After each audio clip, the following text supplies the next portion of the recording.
wheelchair myself because I've had MS now for a long time, and for the first few years I wasn't disabled, but gradually as years went by, I started to have to use a wheelchair.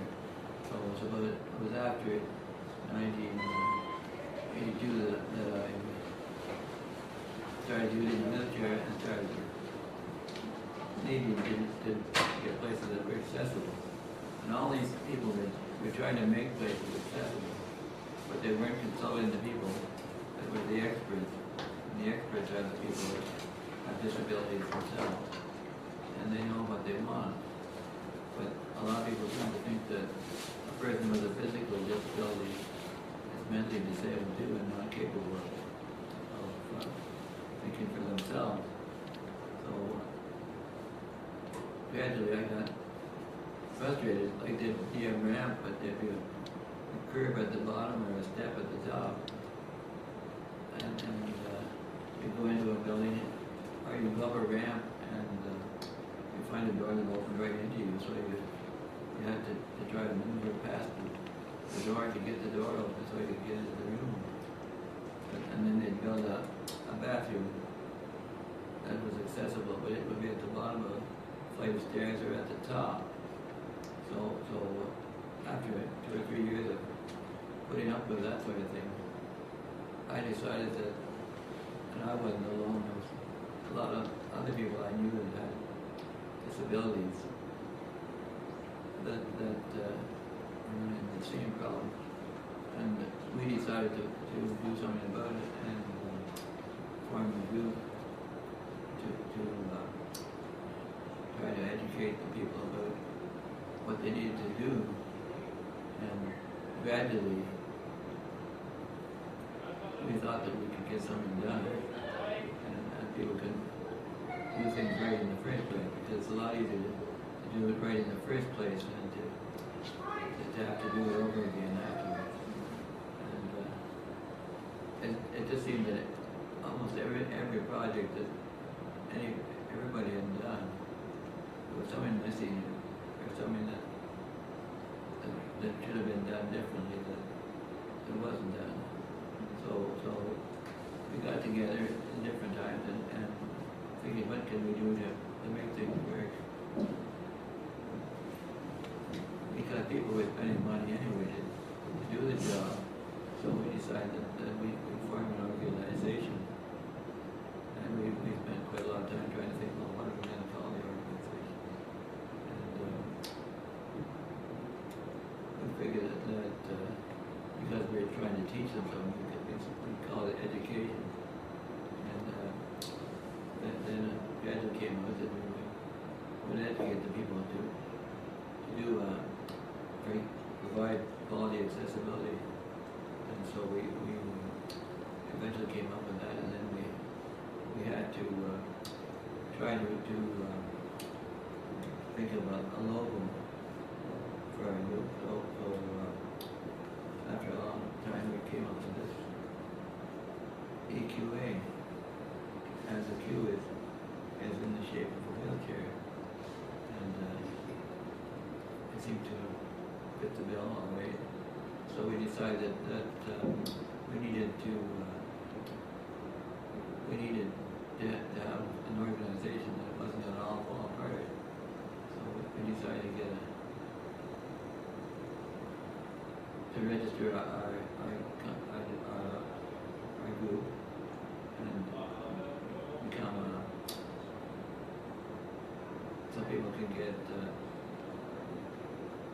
they can get, if they give us money, we can give them a receipt for tax purposes.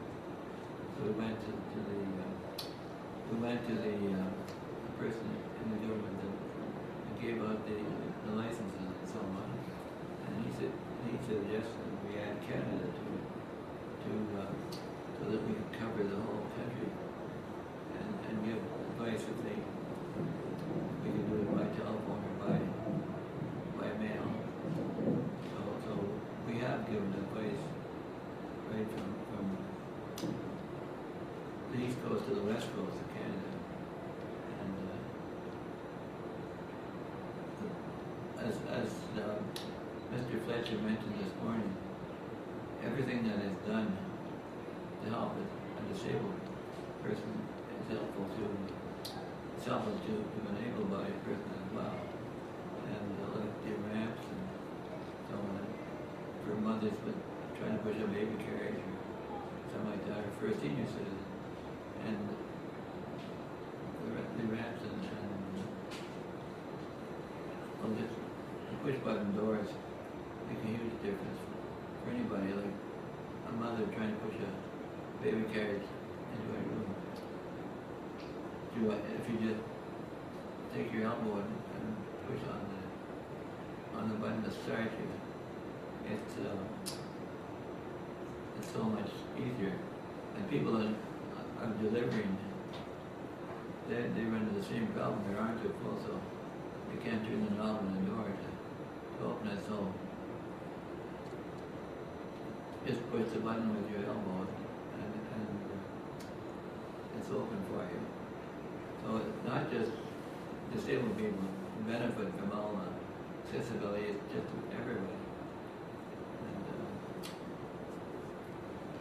And that was the things that Mr. Fletcher mentioned this morning.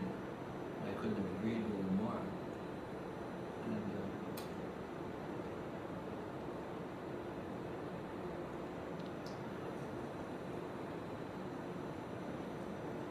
And we started out fairly small, and gradually people started coming to us, and we eventually decided to branch out, and so we decided to get a Trillium grant and have an office of our own. And for a while we got the Trillium grant, and we were able to rent a building or an office at the corner of King and Bethune Street in Brockville. And we hired a person to help us, who was going to work a couple of days a week to help us provide the accessibility, or the advice for the accessibility. And so we rented the building, and we hired Bob Green, and we hired. He helped us there for several years, and we've had several since. But gradually, BMAC came into being in the city, and they're doing basically the same thing. So we sort of quieted down, and more. We let BMAC do most of the work then, but we were still available, and we still are. And I'm happy to say that Brockville is one of the most successful places of anywhere I've been. And that was one of our aims from the start, to be the accessibility capital of the world. And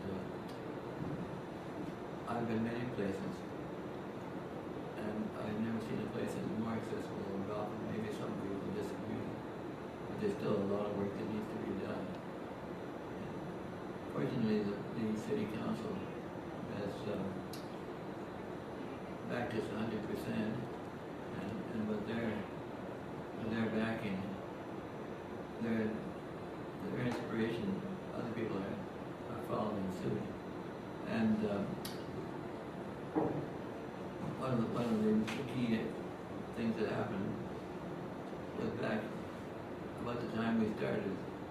The mayor of Brockville broke his leg, and he wasn't able to get upstairs. So City Hall put him in the elevator, so he could get up to his council chamber. And that's been an inspiration for us and for the whole city. And I'd like to say that making a place accessible is just plain good business. And for a person that's disabled, they spend money just like everybody else, and they can't get into a business premises. They just go somewhere else where they can get in, and that's where they spend their money. Particularly in restaurants, not too many people like to eat alone, and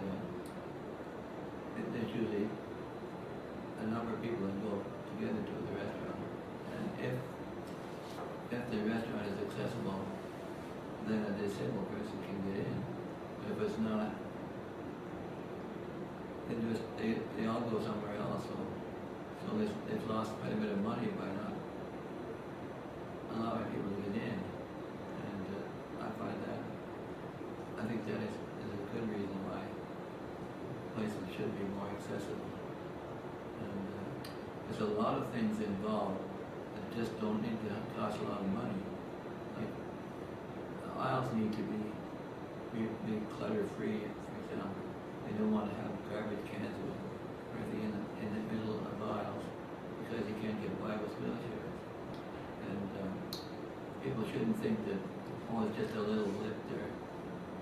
Anybody can get over that, but a person in the wheelchair can't, even a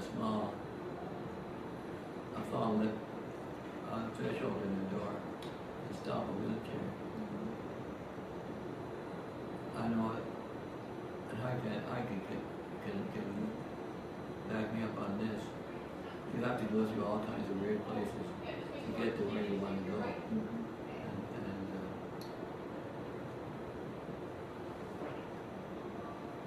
I know myself, I was in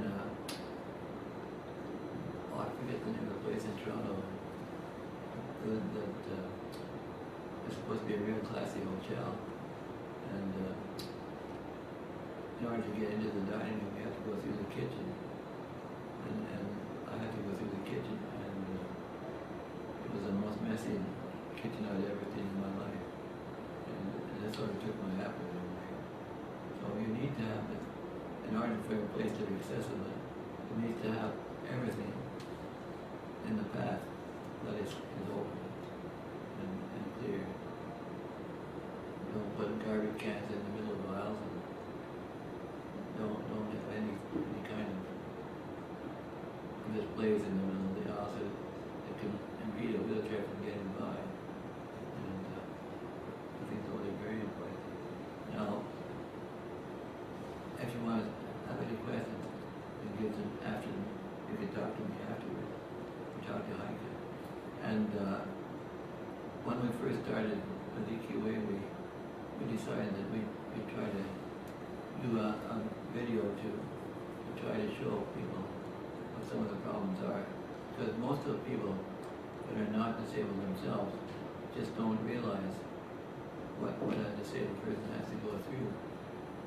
And so if you see it physically, you have a much better idea. And also, this is besides the point, but there's a lot more different kinds of disability than mobility disability. Like people that are hearing impaired or sight impaired, they have just a series of disabilities as the people like myself who are mobility impaired. And I'm not about to talk about either one of those things, but I think they're just important. I think we need to think about that.